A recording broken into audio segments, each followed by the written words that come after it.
जो T2 में बार बार पूछा जाता है और इस बार पूछने की संभावना है। तो चलिए वीडियो को स्टार्ट करते हैं। उससे पहले आप लोग अगर हमारे चैनल पर नए हैं तो चैनल को जरूर सब्सक्राइब कर दीजिएगा। और दोस्तों आप लोग यानी कि कमेंट कर रहे थे कि सर कंप्यूटर का वीडियो कब आएगा, कंप्यूटर का वीडियो कब आएगा। तो कंप्यूटर का वीडियो ऑलरेडी अपलोड हो चुका है, यानी कि 200+ उसमें ऑब्जेक्टिव टाइप है। और नेक्स्ट पार्ट जो सारा क्वेश्चन जो बचा हुआ है यानी कि 600 के आसपास वो भी अपलोड होगा। तो आप लोग उस वीडियो को जाके जरूर वॉच करें फुल तक, ठीक है। और वीडियो को जरूर शेयर कीजिएगा और चैनल को जरूर सब्सक्राइब करें। चलिए आज का सबसे पहला प्रश्न यानी कि 5 HP तक यानी कि 3 phase 415 volt 50 hertz square gauge प्रेरण मोटर डैश के उपकरण से शुरू किया जाता है। तो देखिए दोस्तों यानी कि 5 HP तक के मोटर को, ठीक है, यानी कि 5 HP तक यानी कि मोटर को जो स्टार्ट करते हैं यानी कि DOL के द्वारा स्टार्ट करते हैं। किसके द्वारा? DOL के द्वारा। इसका फुल फॉर्म होता है डायरेक्ट ऑनलाइन स्टार्टर, ठीक है, डायरेक्ट ऑनलाइन स्टार्टर, ध्यान रखिएगा। फुल फॉर्म भी आ सकता है एग्जाम में। तो दोस्तों ऑप्शन नंबर किस में दिया है यानी कि DOL यानी कि डायरेक्ट ऑनलाइन स्टार्टर, तो ऑप्शन नंबर C में दिया है। राइट आंसर की बात किया जाए तो ऑप्शन नंबर यानी कि C हो जाएगा, ठीक है। अब चलिए अगला प्रश्न पे चलते हैं। आज का अगला प्रश्न है यानी कि 3 फेज वाले स्क्वायरल गेज मोटर का शुरुआती करंट डैश होता है। तो देखिए दोस्तों यानी कि 3 फेज वाले का यानी कि स्क्वायरल गेज मोटर का जो शुरुआती करंट होता है वो लगभग यानी कि निर्धारित करंट का, ठीक है, यानी कि 5 से यानी कि 6 गुना होता है, ठीक है। निर्धारित करंट का 5 से 6 गुना होता है। ऑप्शन नंबर किस में दिया है? ऑप्शन नंबर C में दिया है। राइट आंसर की बात किया जाए दोस्तों तो ऑप्शन नंबर C हो जाएगा, ठीक है। अब चलिए आज का अगला प्रश्न दिया है, एक प्रेरण मोटर में यदि पोल की संख्या दुगुनी हो जाती है तो गति क्या होगा। देखिए दोस्तों अगर कोई भी प्रेरण मोटर में, ठीक है, या कोई भी मोटर में अगर पोल की संख्या को अगर दुगुना कर दिया जाता है और उसका गति पूछ रहा है तो वो डायरेक्ट अपने आप यानी कि आधा हो जाता है, क्योंकि NS का, ठीक है, NS का दोस्तों यानी कि इन्वर्सली प्रोपोर्शनल होता है पोल, ठीक है। अगर पोल बढ़ जाएगा तो इसका यानी कि गति जो होगा दोस्तों यानी कि अगर पोल बढ़ाएंगे तो इसका यानी कि गति क्या हो जाएगा, यानी कि कम हो जाएगा। लेकिन अगर पोल यानी कि इसका स्पीड अगर बढ़ाएंगे तो यानी कि पोल को हमको कमाना पड़ेगा। तो राइट आंसर की बात किया जाए आधी किस में दिया है तो ऑप्शन नंबर यानी कि D में दिया है। करेक्ट आंसर की बात किया जाए दोस्तों तो ऑप्शन नंबर D हो जाएगा। देखिए दोस्तों ये क्वेश्चन शिफ्ट 1 में भी पूछा है और शिफ्ट 2 में भी पूछा है, तो क्वेश्चन रिपीट होता है। तो इसके लिए मैं कह रहा हूँ आप लोगों को कि नए हैं तो चैनल को जरूर सब्सक्राइब कीजिएगा और वीडियो को इन तक जरूर देखें। चलिए आज का अगला प्रश्न है, निम्नलिखित में से कौन कम रख रखाव वाला मोटर है। तो देखिए दोस्तों ऑप्शन A में कर तो लेकालिक मोटर, B में है यानी कि स्लिपरिंग मोटर, C में है यानी कि DC मोटर और D में दिया है यानी कि प्रेरण मोटर। तो दोस्तों यानी कि रख रखाव वाला मोटर जो होता है वो यानी कि इंडक्शन मोटर होता है। क्या होता है? यानी कि इंडक्शन मोटर होता है। ऑप्शन नंबर किस में दिया है यानी कि इंडक्शन मोटर, तो ऑप्शन नंबर यानी कि D में दिया है। राइट आंसर की बात किया जाए तो ऑप्शन नंबर यानी कि D हो जाएगा, ठीक है। अब चलिए आज का आगामी प्रश्न दिया है, स्वचालित स्टार डेल्टा स्टार्टर में कितने संकुचकों का उपयोग किया जाता है। तो दोस्तों यानी कि स्टार डेल्टा स्टार्टर में, ठीक है, यानी कि स्टार डेल्टा स्टार्टर में यानी कि संकुचक जो होता है वो यानी कि 3 संकुचक का प्रयोग किया जाता है। कितना? 3 का। तो ऑप्शन नंबर किस में दिया है? 3। ऑप्शन नंबर A में दिया है। राइट आंसर की बात किया जाए तो ऑप्शन नंबर A सही हो जाएगा। अब चलिए आज का अगला प्रश्न दिया है, यानी कि फेज से फेज और फेज से न्यूट्रल तक यानी कि केवल के विद्युत रोधन परीक्षण में प्रतिरोध यानी कि डैश से कम नहीं होना चाहिए। तो यानी कि कितना है जो उससे कम नहीं होता है। तो ऑप्शन A में कर यानी कि 500 ओम, अरे भाई तो बहुत बड़ा है। B में कर यानी कि 1000, ये भी बहुत बड़ा है। C में है यानी कि 1 मेगा ओम, ये चलने लायक है। और D में है यानी कि 1000 ओम, ये भी नहीं होगा। तो right answer according to option के हिसाब से C हो जाएगा, ठीक है। वैसे भी दोस्तों यानी कि 1 ही मेगा ओम यानी कि बेस्ट माना गया है, ठीक है, रिसाव प्रतिरोध। अब चलिए अगला प्रश्न है आज का, यानी कि किसी गहन छड़ प्रकोष्ठ प्रेरण मोटर का स्लॉट आकार अनुपात डैश है। तो देखिए दोस्तों यानी कि अगर गहन क्या किसका पूछ रहा है, गहन छड़ प्रकोष्ठ एक मोटर का है, ठीक है, मोटर का प्रकार है।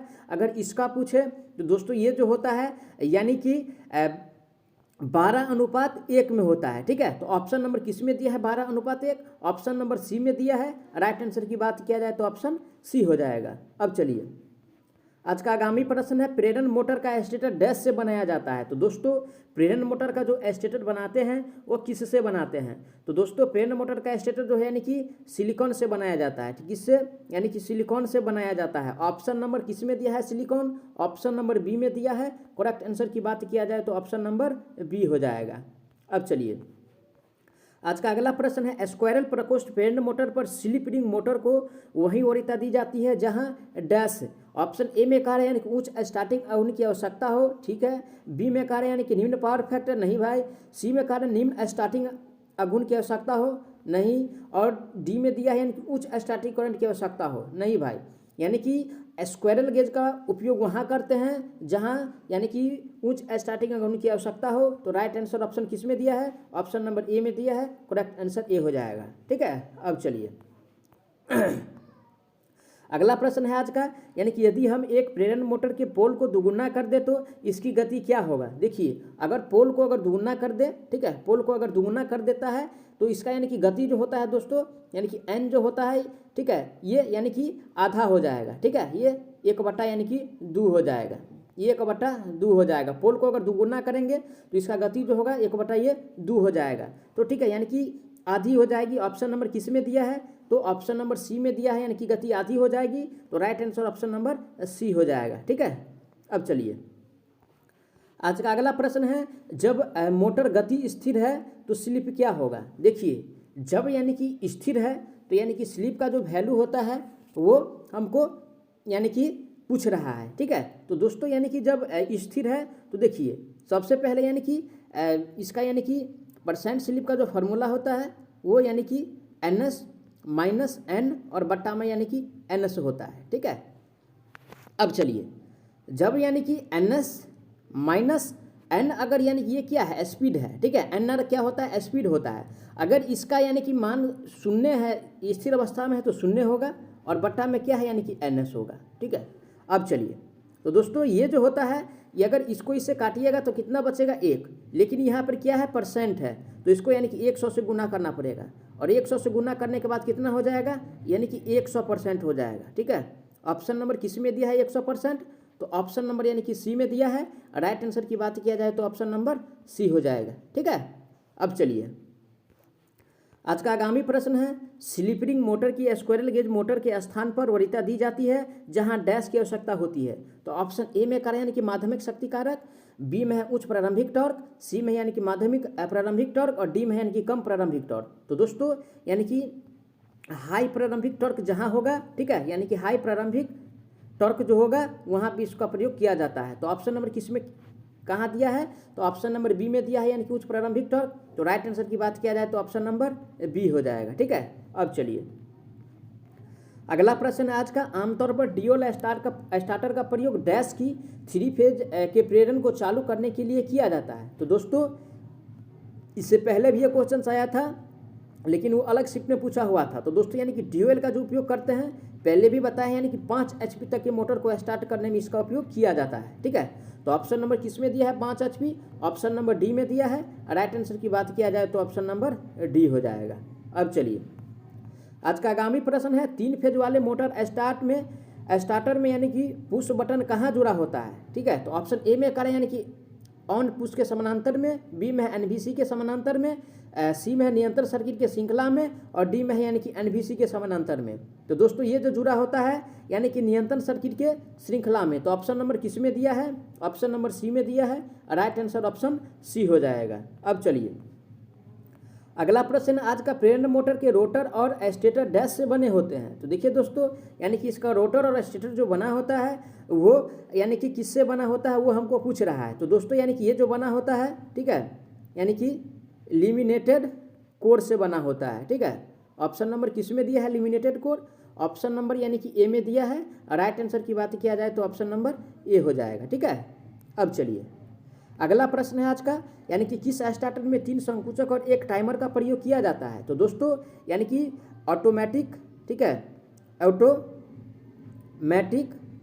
स्टार डेल्टा स्टार्टर, ठीक है। स्टार डेल्टा स्टार्टर में इसका उपयोग करते हैं, यानी कि 3 संकुच और 1 टाइमर का। तो ऑप्शन नंबर किस में दिया है? Star delta, automatic star delta starter. तो ऑप्शन नंबर यानी कि डी में दिया है। राइट आंसर की बात किया जाए तो ऑप्शन नंबर डी हो जाएगा। ठीक है। अब चलिए अगला प्रश्न है, आमतौर पर 3 फेज स्क्विरल गेज प्रेरण मोटर का पूर्ण भार करंट कितना है? देखिए यानी कि स्क्विरल गेज का यानी कि पूर्ण भार करंट जो होता है यानी कि निर्धारित एचपी का यानी कि 1.5 गुना होता है। ठीक है, निर्धारित एचपी का यानी कि 1.5 गुना होता है। तो ऑप्शन नंबर किस में दिया है? निर्धारित एचपी का 1.5 गुना। तो ऑप्शन नंबर यानी कि बी में दिया है।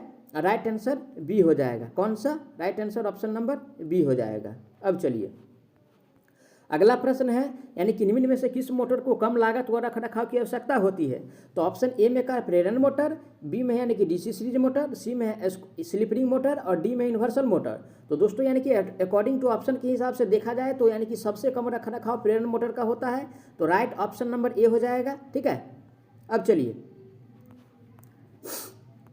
अगला प्रश्न दिया है आज का, यानी कि एक 3 फेज 440 वोल्ट 60 हर्ट्ज प्रेरण मोटर की स्लिप 3% है तो रोटर धारा की आवृत्ति क्या होगा? ठीक है, तो यानी कि एफ आर हमसे पूछ रहा है। क्या?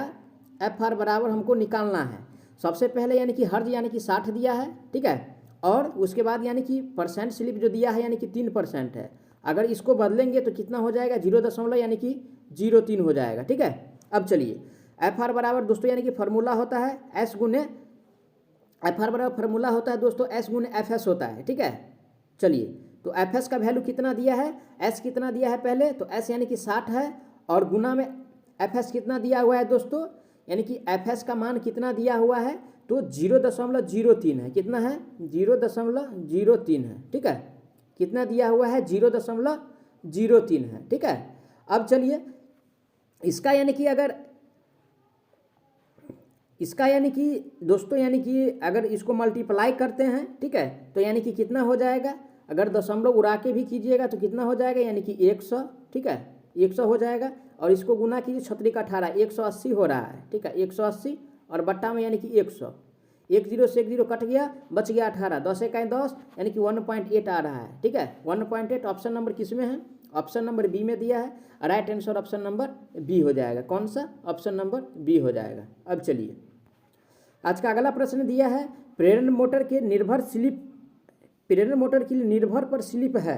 तो देखिए प्रेरण मोटर के लिए निर्भर पर स्लिप जो होता है दोस्तों यानी कि, ठीक है, लेस देन होता है। ठीक है, यानी कि लेस देन होता है दोस्तों यानी कि 1%। कितना होता है? लेस देन यानी कि 1% होता है। ऑप्शन किस में दिया है?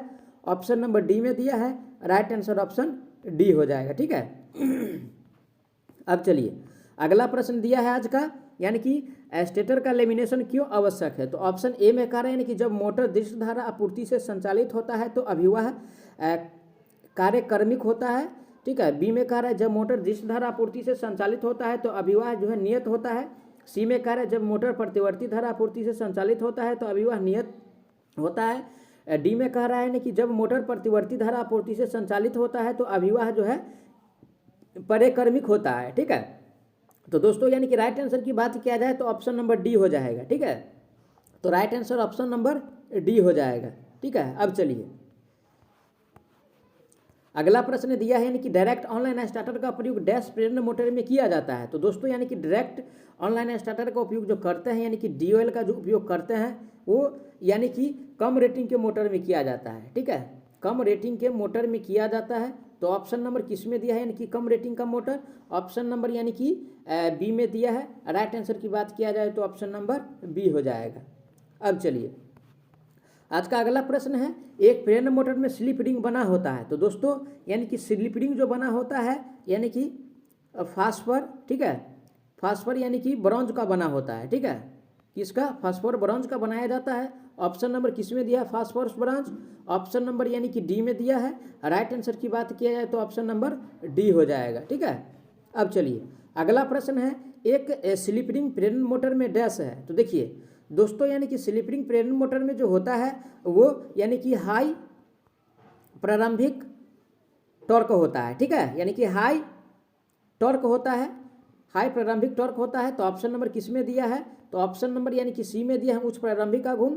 तो राइट आंसर की बात किया जाए तो ऑप्शन नंबर सी हो जाएगा। ठीक है, अब चलिए नेक्स्ट क्वेश्चन है यानी कि जब दो कला आपूर्ति को दो कला यानी कि स्टेटर कुंडली से जोड़ा जाए तो निम्न में से कौन सा प्रभाव संभव है। तो ऑप्शन ए में कह रहा है यानी कि एक स्थिर चुंबकीय क्षेत्र उत्पन्न होता है, बी में कह रहा है यानी कि एक घूर्णन चुंबकीय क्षेत्र उत्पन्न होता है, सी में यानी कि एक स्पंदन चुंबकीय क्षेत्र उत्पन्न होता है। ठीक है, तो दोस्तों यानी कि जब इसको यानी कि जोड़ते हैं तो उसमें यानी कि एक घूर्णन चुंबकीय क्षेत्र उत्पन्न होता है। ठीक है, यानी कि घूर्णन चुंबकीय क्षेत्र उत्पन्न होता है। ऑप्शन नंबर किस में दिया है, तो ऑप्शन नंबर यानी कि बी में दिया है एक घूर्णन चुंबकीय क्षेत्र। राइट आंसर की बात किया जाए तो ऑप्शन नंबर बी हो जाएगा। ठीक है, अब चलिए आज का अगला प्रश्न है। आज का अगला प्रश्न दिया है यानी कि 50 हर्ज मोटर के स्टेटर की अधिकतम गति क्या है। देखिए हर्ज बराबर कितना दिया है, यानी कि 50 दिया है। ठीक है, हर्ज बराबर 50 दिया है। एक मिनट, यानी कि फ्रीक्वेंसी दोस्तों जो दिया हुआ है यानी कि 50 हर्ज दिया है। कितना दिया है यानी कि फ्रीक्वेंसी। ठीक है, एफ बराबर यानी कि 50 हर्ज दिया है। ठीक है, अब यानी कि पोल की संख्या नहीं दिया है। जब पोल की संख्या अगर क्वेश्चन से नहीं दिया रहे तो अपने मन से यानी कि 2 लेना है। ठीक है, अब चलिए इसका यानी कि गति पूछ रहा है तो एन एस बराबर फार्मूला होता है यानी कि 120 गुना में एफ और बट्टा में यानी कि पी होता है। ठीक है, तो अब चलिए 120 गुने फ्रीक्वेंसी का मान कितना है तो 50 है और बट्टा में पोल की संख्या कितना है 2 है। ठीक है, इसको काटिएगा तो कितना हो जाएगा यानी कि 60 हो जाएगा। ठीक है, और इसको गुना कीजिए 6 पंचे 30 तो कितना हो जाएगा यानी कि 3000 आरपीएम हो रहा है। ठीक है, कितना हो रहा है 3000 आरपीएम। ऑप्शन नंबर किस में दिया है 3000 आरपीएम, ऑप्शन नंबर ए में दिया है। राइट आंसर की बात किया जाए तो ऑप्शन नंबर ए हो जाएगा। ठीक है, अब चलिए दोस्तों छोटा छोटा न्यूमेरिकल करके जाना है एग्जाम के लिए, बहुत महत्वपूर्ण है। ठीक है, और आप लोगों को बता दूं अगर नए तो चैनल को सब्सक्राइब भी कर दीजिएगा। चलिए अगला क्वेश्चन फिर से एक न्यूमेरिकल है यानी कि एक थ्री कला 50 हर्ट्ज प्रेरणी मोटर में 2% यानी कि सरपन है तो घूर्णन धारा की आवृत्ति डैश होगा। ठीक है, यानी कि एफ आर भी हमसे पूछ रहा है, एफ आर बराबर क्या होगा। तो चलिए उसको समझते हैं। तो यानी कि इसका जो यानी कि दोस्तों यानी कि स्लिप जो दिया हुआ है, ठीक है,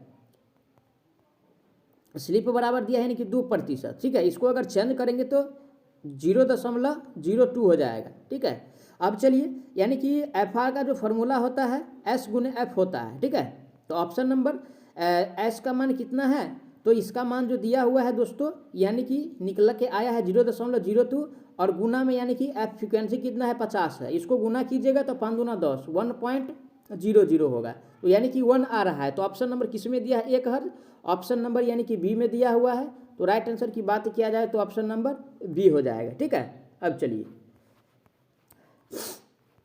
आज का अगला प्रश्न दिया है यानी कि किसी कोणीय स्थिति पर यानी कि स्टेटर वाइंडिंग रोटर वाइंडिंग वायु अंतराल में से अधिक ऊर्जा कहाँ संचित होती है। तो ऑप्शन ए में करें यानी कि वाइंडिंग, बी में स्टेटर, सी में दिया है यानी कि वायु अंतराल, डी में दिया है यानी कि रोटर। तो दोस्तों यानी कि सबसे ज़्यादा जो यानी कि संचित होता है यानी कि वायु अंतराल में होता है। ठीक है, वायु अंतराल में यानी कि ऊर्जा संचित होता है। तो ऑप्शन नंबर किस में दिया है यानी कि वायु अंतराल, तो ऑप्शन नंबर यानी कि सी में दिया है। राइट आंसर की बात किया जाए तो ऑप्शन नंबर सी हो जाएगा। ठीक है, अब चलिए अगला प्रश्न है यानी कि मुख्य संपर्कों की तुलना में सहायक संपर्क के बारे में कौन सा विकल्प सही है।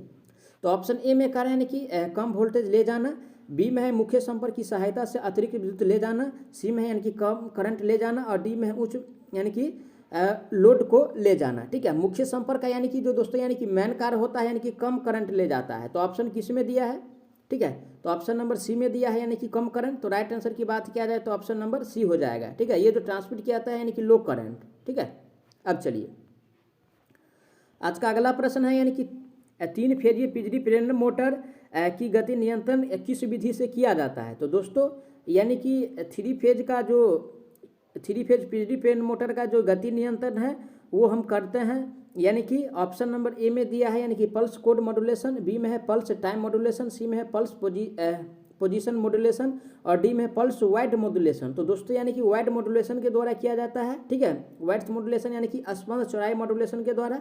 ऑप्शन नंबर डी में दिया है। राइट आंसर की बात किया जाए तो ऑप्शन डी हो जाएगा। ठीक है दोस्तों, वीडियो को शेयर जरूर कीजिएगा, नए हैं तो चैनल को जरूर सब्सक्राइब कीजिएगा इसी प्रकार के क्वेश्चंस के लिए। दोस्तों अगर आप लोग सपोर्ट करते हैं तो मैं वादा दिलाता हूं अगर आप लोग हमारे चैनल से जुड़े रहते हैं तो आप लोगों को फ्री में कंटेंट दिला करके जॉब को लगवाना है, ये मेरा गारंटी है, लेकिन आप लोगों को सपोर्ट करना होगा। चलिए आज का अगला प्रश्न है एक प्रेरण मोटर में अधिकतम बल गुण उत्पन्न करने के लिए स्थिति होती है। तो ऑप्शन ए में कह रहा है यानी कि लोड धारा रेटेड धारा के बराबर, ठीक है। बी में है यानी कि रोटर प्रतिरोध जो है स्टेटर प्रतिरोध के बराबर, सी में है रोटर प्रतिरोध और रोटर प्रतिघात के बराबर, और डी में है यानी कि स्लिप शून्य होने से। तो ऐसा तो नहीं होता है दोस्तों, लेकिन यानी कि रोटर प्रतिरोध यानी कि रोटर प्रतिरोध और रोटर प्रतिघात अगर बराबर है, ठीक है, तो यानी कि ये संभावना होने की संभावना यानी कि ज़्यादा रहता है, बढ़ जाता है। तो राइट आंसर की बात किया जाए तो ऑप्शन नंबर सी हो जाएगा। कौन सा? ऑप्शन नंबर सी हो जाएगा। अब चलिए आज का आगामी प्रश्न दिया है, यानी कि स्लिपरिंग प्रेरणी के घूर्णन कुंडलन में प्रतिरोध किस कारण से जोड़ा जाता है। तो ऑप्शन ए में का प्रारंभिक धारा कम करने और प्रारंभिक यानी कि घूर्णन बल बढ़ाने के लिए, ठीक है। और बी में दिया हुआ है यानी कि प्रारंभिक धारा सीमित करने के लिए, ठीक है। सी भी पढ़ लेते हैं, यानी कि प्रारंभिक धारा सीमित करने के लिए और प्रारंभिक घूर्णन बल कम करने के लिए। डी में है यानी कि केवल प्रारंभिक यानी कि घूर्णन बढ़ाने के लिए। तो दोस्तों इसका जो प्रयोग करते हैं यानी कि प्रतिरोध का जो उपयोग किया जाता है प्रारंभिक धारा को कम करना और प्रारंभिक यानी कि बल आघूर्ण को बढ़ाना। तो right answer option number A हो जाएगा, ठीक है। कौन सा? ऑप्शन नंबर ए हो जाएगा। अब चलिए आज का अगला प्रश्न दिया हुआ है, यानी कि एक प्रेरण मोटर में रोटर धारा की आवृत्ति क्या होता है। तो दोस्तों यानी कि रोटर धारा का अविष्टित होता है, यानी कि रोटर धारा का अविष्टित होता है, ठीक है, यानी कि स्लिप गुणे, ठीक है, स्लिप गुणे यानी कि स्टेटर फ्रीक्वेंसी होता है, स्टेटर यानी कि फ्रीक्वेंसी होता है। तो ऑप्शन नंबर किस में दिया है? स्टेटर फ्रीक्वेंसी यानी कि स्लिप गुणे रोटर फ्रीक्वेंसी। तो ऑप्शन नंबर ए में दिया है। राइट आंसर की बात किया जाए तो ऑप्शन नंबर ए हो जाएगा। कौन सा? ऑप्शन नंबर ए हो जाएगा। अब चलिए अगला प्रश्न है, यानी कि स्टार्टर का प्रयोग निम्नलिखित में किया जाता है। तो ऑप्शन ए में कह रहा है यानी कि स्क्वायरल गेज में, बी में तुल्यकालिक में, सी में दिया है यानी कि दिश धारा में, और डी में दिया है यानी कि सरपन वाले प्रेरण मोटर में। तो दोस्तों यानी कि रोटर प्रतिरोध स्टार्टर का जो उपयोग करते हैं वो यानी कि स्लिप रिंग में किया जाता है। किस में? यानी कि स्लिप रिंग में किया जाता है, ठीक है, स्लिप रिंग में ही किया जाता है रोटर प्रतिरोध स्टार्टर का। तो ऑप्शन नंबर किस में दिया है? Slip ring motor.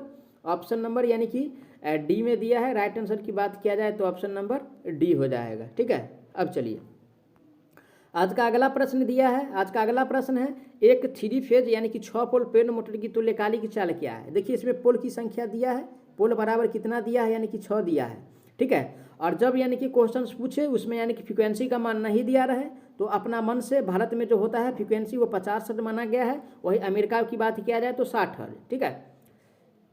और हमको निकालना क्या है दोस्तों, यानी कि एनएस निकालना है। तो एनएस बराबर फार्मूला होता है यानी कि 120 और गुना में एफ और बट्टा में यानी कि पी होता है। तो अब चलिए 120 और गुना में फ्रीक्वेंसी का मान कितना है, तो यानी कि 50 और बट्टा में जो पोल है यानी कि 6 दिया है, ठीक है। तो इसको काटिएगा, ठीक है, तो कितना हो जाएगा, यानी कि 6 दूना 12 20, और इसको मल्टीप्लाई करने के बाद कितना हो जाएगा, 5 दूना 10, ठीक है। 10 पे कितना जीरो हो जाएगा, यानी कि 3 जीरो, 1 पे 3 जीरो हो जाएगा। तो इसका मतलब कितना हुआ, यानी कि 1000, ठीक है, यानी कि 1000 आरपीएम आएगा। ऑप्शन नंबर किस में दिया है 1000 आरपीएम? ऑप्शन नंबर ए में दिया है। राइट आंसर की बात किया जाए तो ऑप्शन नंबर ए हो जाएगा। कौन सा? ऑप्शन नंबर ए हो जाएगा। अब चलिए अगला प्रश्न दिया है आज का अगला प्रश्न है, यानी कि एक स्क्वायरल गेज प्रेरण मोटर चलते समय बहुत शोर कर रहा है और जिस पात्र में ग्रीज है वह बहुत गर्म है, इसका कारण क्या है। तो दोस्तों अगर ऐसा होता है तो यानी कि दोषपूर्ण बेयरिंग के कारण ऐसा होता है, ठीक है। किसके कारण? यानी कि दोषपूर्ण बेयरिंग के कारण। तो ऑप्शन नंबर किस में दिया है, यानी कि दोषपूर्ण बेयरिंग, ठीक है। दोषपूर्ण बेयरिंग किस में दिया है? ऑप्शन नंबर डी में दिया है। राइट आंसर की बात किया जाए तो ऑप्शन नंबर डी हो जाएगा, ठीक है। अब चलिए आज का आगामी प्रश्न दिया है, यानी कि 3 फेज मोटर की किन्हीं 2 सप्लाई लीडों को आपस में बदलने से क्या होगा। देखिए तो ऑप्शन ए में कह रहा है मोटर को दोनों दिशाओं में यानी कि चला सकते हैं, ठीक है। और बी कह रहा है जिस दिशा में मोटर चल रही है उसकी उल्टी तरफ हो सकती है। और सी में कह रहा है यानी कि दक्षिणावर्त घूर्णन पैदा हो सकता है। डी में है वो यानी कि वामहर्त घूर्णन पैदा हो सकता है। तो दोस्तों अगर यानी कि उसको यानी कि सप्लाई टर्मिनल बदलने से दोस्तों यानी कि उसका दिशा जो होगा यानी कि उल्टी हो जाता है, यानी कि बदल जाता है। तो right answer option number B हो जाएगा। कौन सा?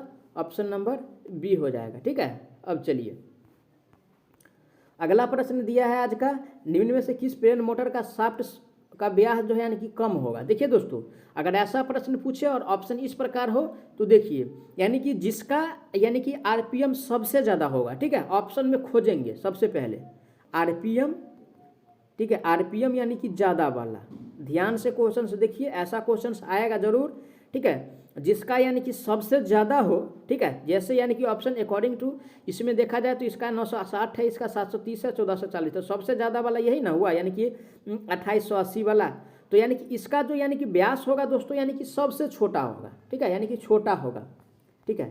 तो अकॉर्डिंग टू ऑप्शन के हिसाब से देखना है और टिक करना है। तो राइट आंसर ऑप्शन नंबर इसका ए हो जाएगा। कौन सा? ऑप्शन नंबर ए हो जाएगा, ठीक है। अब चलिए अगला प्रश्न है, प्रेरण मोटर के स्टेटर का आकार होता है। तो देखिए दोस्तों, प्रेरण मोटर का यानी कि स्टेटर का जो आकार होता है वो किस प्रकार का होता है वो पूछ रहा है, ठीक है। तो दोस्तों यानी कि प्रेरण मोटर का जो आकार होता है वो खोखला बेलन होता है। क्या होता है? यानी कि खोखला बेलन प्रकार का होता है, ठीक है, खोखला बेलन प्रकार का होता है। तो ऑप्शन नंबर किस में दिया है, यानी कि खोखला बेलन, तो ऑप्शन नंबर यानी कि सी में दिया है खोखला बेलन। तो right answer option number C हो जाएगा, ठीक है। अब चलिए आज का अगला प्रश्न है, यानी कि जब प्रेरण मोटर का रोटर सामान्य गति प्राप्त कर लेता है तो उसमें उत्पन्न आवृत्ति क्या होगा। देखिए ऑप्शन ए में कह रहा है समान रहती है, बी में कह रहा है कम हो जाती है, सी में है यानी कि बढ़ जाता है, और डी में कह रहा है यानी कि अनिश्चित रह जाता है। तो देखिए दोस्तों, यानी कि ये जो यानी कि सामान्य गति अगर प्राप्त कर लेता है तो यानी कि इसका जो यानी कि अघूर्ण है वो कम हो जाता है। तो ऑप्शन किस में दिया है? ऑप्शन नंबर बी में दिया है। राइट आंसर ऑप्शन बी हो जाएगा।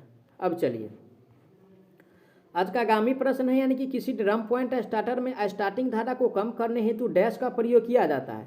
तो दोस्तों स्टार्टिंग धारा को प्रयोग करने के लिए किसका प्रयोग करेंगे? ऑप्शन ए में करें कि समानांतर प्रतिरोध, बी में सीरीज प्रतिरोध, सी में है दो संधारित्र का समानांतर जोड़, और डी में है यानी कि श्रेणी प्रेरण।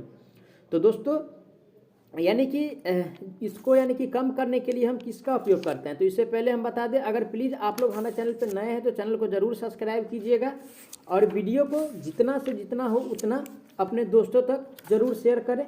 अगर आप लोग हमको सपोर्ट करते हैं तो मैं वादा करता हूं आप लोगों को नौकरी में दिलाऊंगा, भी बिल्कुल फ्री में, कोई भी पैसा खर्च करके नहीं, बस आप लोगों को तैयारी करना है।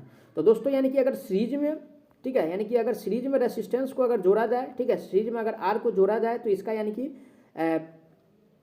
धारा का जो होगा यानी कि ये कम हो सकता है। तो राइट आंसर की बात किया जाए ऑप्शन नंबर बी है, ठीक है। अब चलिए आज का अगला प्रश्न पे बात करते हैं। आज का अगला प्रश्न दिया है, यानी कि स्क्वायरल गेज प्रेरण मोटर की यानी कि स्पीड निम्नलिखित द्वारा नियंत्रित की जाती है। तो ऑप्शन ए में कह रहे हैं कि सप्लाई की आवृत्ति में परिवर्तन, बी में है ध्रुवों की संख्या में परिवर्तन, सी में सप्लाई यानी कि वोल्टेज, ठीक है, और उसके बाद डी में है इनमें से सभी। तो दोस्तों यानी कि किसके द्वारा यानी कि कम कर सकते हैं? तो राइट आंसर इन सभी के द्वारा यानी कि कम किया जा सकता है। तो ऑप्शन किस में दिया है? तो ऑप्शन नंबर डी में दिया है इनमें से सभी। तो राइट आंसर ऑप्शन डी हो जाएगा। अब चलिए आज का अगला प्रश्न दिया है, यानी कि आज का अगला प्रश्न है 5 HP यानी कि 3 फेज 50 साइकिल प्रति सेकेंड 400 वोल्ट प्रेरण मोटर की तुल्यकालिक स्पीड क्या है? तो दोस्तों यानी कि हमको निकालना है स्पीड NS निकालना है। तो P बराबर क्या दिया है? 4 दिया है, ठीक है, और F बराबर कितना दिया है? तो F बराबर 50 दिया है, और NS हमको निकालना है, ठीक है, NS बराबर निकालना है। तो देखिए NS का फॉर्मूला होता है 120 गुना में F और बट्टा में यानी कि P होता है। अब चलिए तो 120 और गुना में F का मान कितना है? तो 50 है, पोल की संख्या यानी कि 4 है, इसको काटिएगा तो 300 का 120 और गुना करने के बाद यानी कि 1500 आएगा, ठीक है, 1500। ये क्या है? तो 1500 RPM है। तो ऑप्शन नंबर किस में दिया है? 1500 RPM। तो ऑप्शन नंबर यानी कि बी में दिया है। राइट आंसर की बात किया जाए तो ऑप्शन बी हो जाएगा। अब चलिए आज का अगला प्रश्न दिया है, यानी कि अगला प्रश्न है 3 फेज प्रेरण मोटर की यानी कि स्पीड होती है। तो ऑप्शन ए में कर तुल्यकालिक स्पीड से कम, बी में तुल्यकालिक स्पीड के बराबर, सी में तुल्यकालिक स्पीड से अधिक, और डी में घूर्णी चुंबकीय फील्ड की स्पीड के बराबर। तो दोस्तों यानी कि इसका जो स्पीड होता है वो यानी कि तुल्यकालिक स्पीड से दोस्तों यानी कि कम होता है। तो ऑप्शन किस में दिया है? तो ऑप्शन नंबर ए में दिया है तुल्यकालिक स्पीड से कम। तो right answer option number A हो जाएगा, ठीक है। अब चलिए अगला प्रश्न है, यानी कि 3 फेज प्रेरण मोटर का स्टार्टर निम्नलिखित में से कौन सा नहीं है? तो ऑप्शन ए में करा सीधे ऑनलाइन, बी में स्टार डेल्टा, सी में स्लिप रिंग, और डी में यानी कि 3 पॉइंट स्टार्टर। तो दोस्तों यानी कि जो नहीं वाला है वो पहचानना है। तो ये दोस्तों ये 3 पॉइंट है, ये जो क्या है? ये तो स्टार्टर है, ठीक है। तो राइट आंसर की बात किया जाए तो ऑप्शन नंबर ए हो जाएगा। कौन सा? ऑप्शन नंबर ए हो जाएगा। अब चलिए अगला प्रश्न है आज का, यानी कि मोटर के चलते समय उसके यानी कि त्वरित होने में देरी के कारण निम्नलिखित में क्या नहीं है? तो ऑप्शन ए में अधिक लोड है, बी में है यानी कि कम मैन लोड है, सी में है यानी कि दोषपूर्ण संपर्क पॉइंट है और डी में है यानी कि दोषपूर्ण बियरिंग है।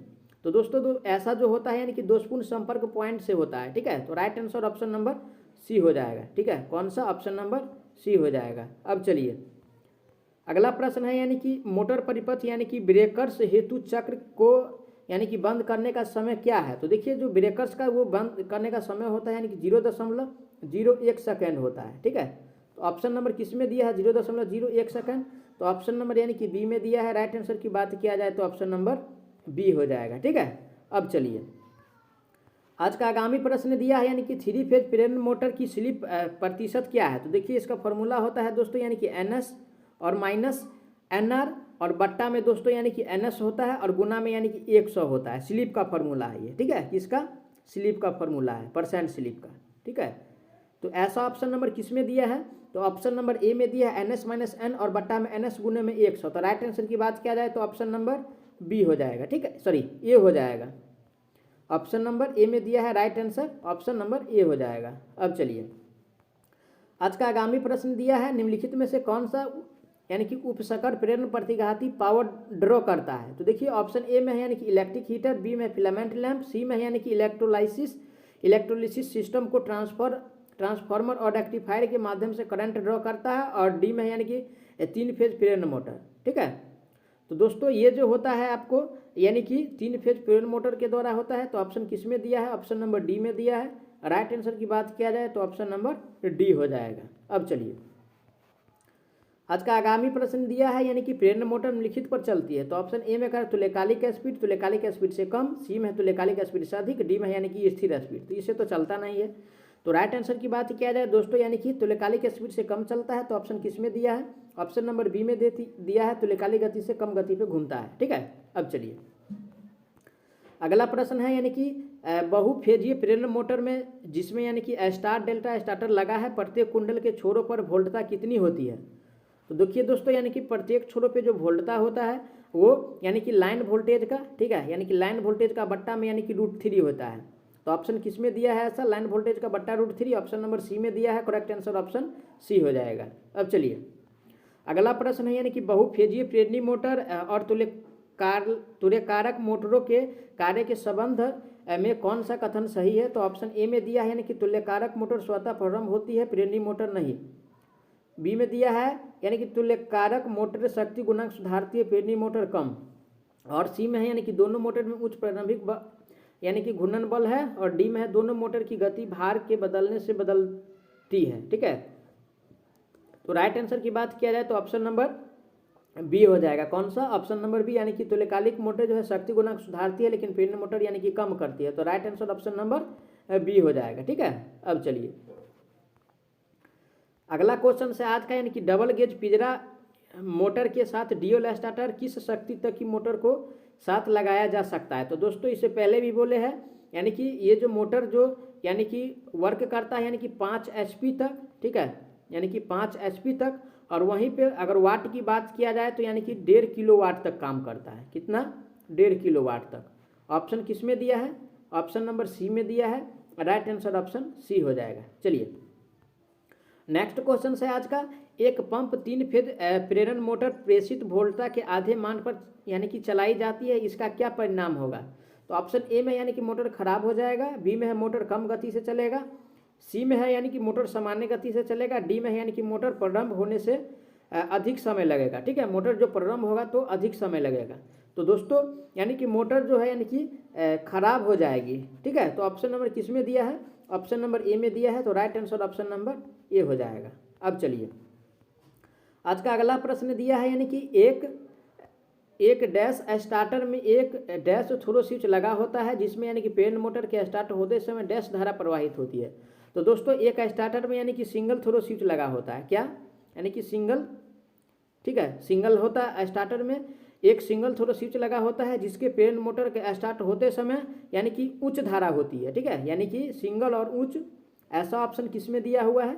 तो ऑप्शन नंबर यानी कि सी में दिया हुआ है। राइट आंसर की बात किया जाए तो ऑप्शन नंबर सी हो जाएगा। ठीक है, अब चलिए आज का अगला प्रश्न है, यानी कि स्क्वायरल गेज इंडक्शन मोटर और slip ring induction motor dash होते हैं। तो देखिए दोस्तों यानी कि स्क्विरल केज इंडक्शन मोटर और स्लिप रिंग इंडक्शन मोटर में यानी कि स्टेटर जो होता है, ठीक है, यानी कि स्टेटर जो होता है यानी कि समान होता है। क्या होता है? स्टेटर जो होता है यानी कि समान होता है, यानी कि समरूप होता है। तो ऑप्शन नंबर किस में दिया है? समान स्टेटर, ठीक है। तो ऑप्शन नंबर यानी कि डी में दिया है। राइट आंसर की बात किया जाए तो ऑप्शन नंबर डी हो जाएगा। अब चलिए आज का आगामी प्रश्न दिया है, यानी कि स्लिप रिंग इंडक्शन मोटर में स्टेटर 6 पोल के लिए वाउंड है, इसके रोटर को डैश के लिए वाउंड होना चाहिए। तो देखिए दोस्तों, यानी कि स्लिप रिंग मोटर जितना स्टेटर के लिए वो वाउंड है उतना ही से वो वाउंड होना चाहिए। तो राइट आंसर की बात किया जाए तो 6 ही होगा।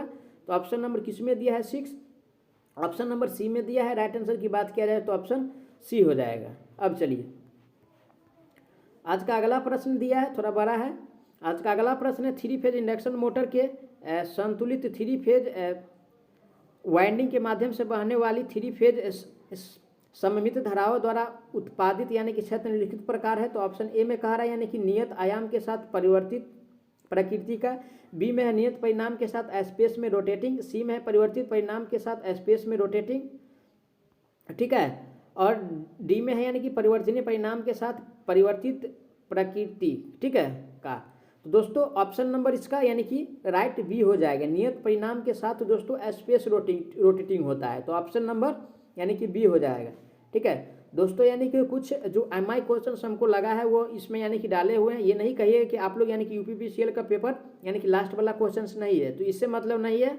आप लोगों को यानी कि सिलेबस सबका सेम है टेक्निकल का, तो आप लोग यानी कि जितना से जितना हो प्रीवियस पेपर सारा एग्जाम का करके जाइए। पहले UPPCL का ख़त्म कीजिए और टाइम बचता है तो सारा पेपर कर लीजिए, चाहे ALP का हो, चाहे DMRC का हो, चाहे NPCL का हो, चाहे UPRVNL का हो, चाहे UPPCL का हो, चाहे PGCL का हो, चाहे ISRO का है, चाहे DMRC का हो।